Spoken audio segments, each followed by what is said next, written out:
Now, there's a notice over the hallway there that you might have seen. It says that 1 in 4 women between the ages of 18 and 22 have a food problem. It doesn't say anything about what you should do about anything, but I presume that some lecturer is going to come along and tell them. Well, I don't know where they get the 1 in 4. I'd say there's at least 2 or 3 in 4 myself, from my experience of young women. And women, not just young women between 18 and 22 either. It's such a widespread problem. So I don't know where they get that statistic. They say on the bottom something about statistics. Didn't have my glasses on, just saw statistics, right? But the point is, why do young women between 18 and 22 have a food problem? Food problem means, nice way of saying, stuffing yourself sick until you're sick, making yourself sick, stuffing yourself again.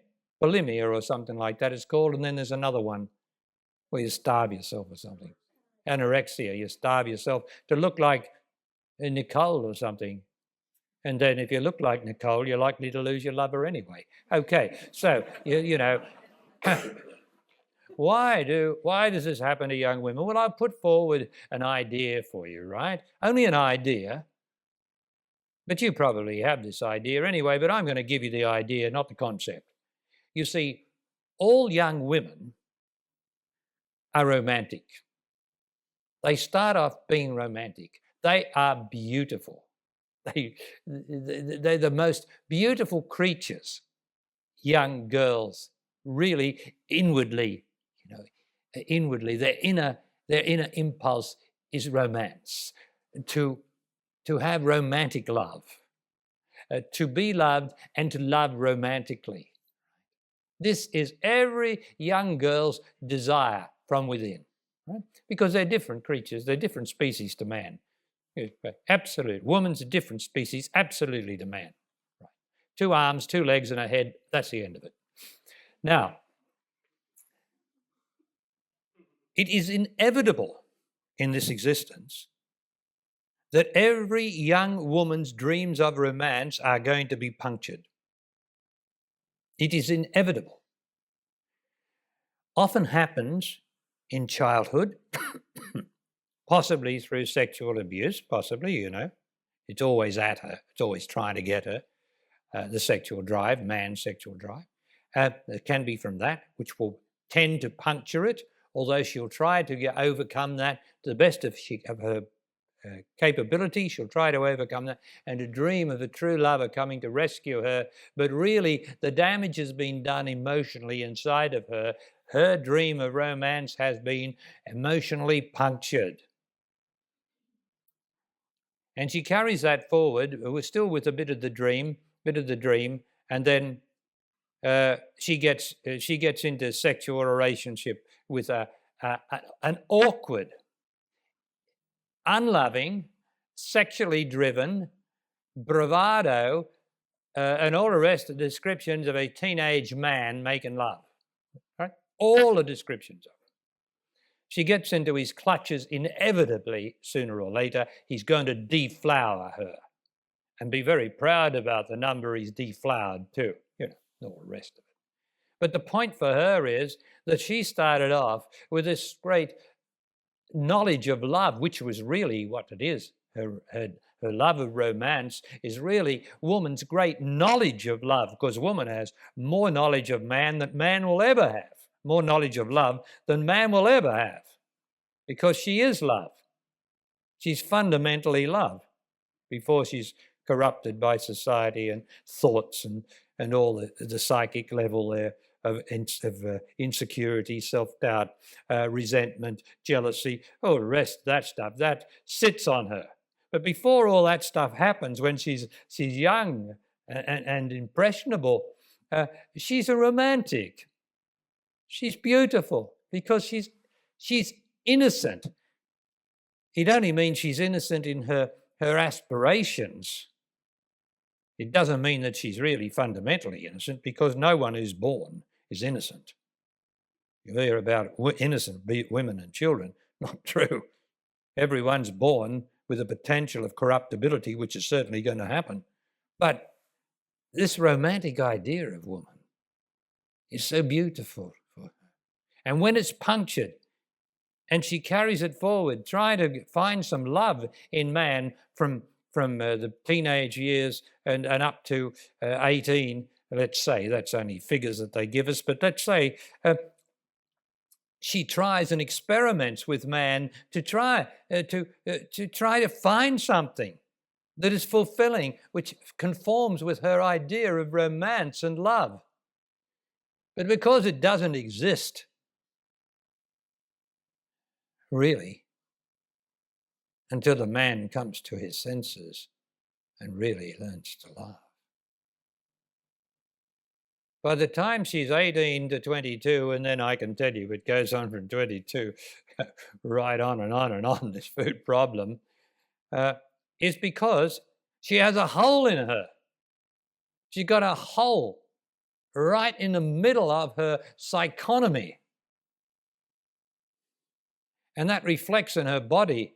And she tries to fill it and stuff it with something that is reassuring. This is the reason for it. And of course, she can't find that. Because every time she finds a man who truly loves her as much as he does at the time, she is likely to not have the problem. It gradually diminishes as she finds that he loves her and looks after her and cares for her. The problem is likely to stop at that time. But the unfortunate thing is that man's love is not very enduring usually, or his interest is not enduring. And if she senses that, then she's going to binge on, or it's going to break up, and still she'll binge on. Because she's trying to fill an unfillable hole. Now, it doesn't happen to every young woman, I'm not saying that. But I'm telling you what the cause is. Because you see, food is the closest things to these bodies to love. I'm not saying that breathing, of course, is fundamental to us, but I'm talking about something that you can take into your body. And love is something certainly that you take into your body from another. And food is the comforter, isn't it? We love on a cold day, we love warm food, we love a warm drink. We just love food, and naturally, because the body needs food. It doesn't want food. It's the self that wants food. It's the body that needs food. And when the body has had enough food, the body would stop eating. But we have selves in us who are gluttonous to some degree or other and tend to overeat. The self tends to overeat. That's not everybody, but the self tends to overeat, not the body. Because the self is trying to get some satisfaction in the unfillable part, some satisfaction, some security that's lasting. And of course, the desire for food is not lasting because it arises again.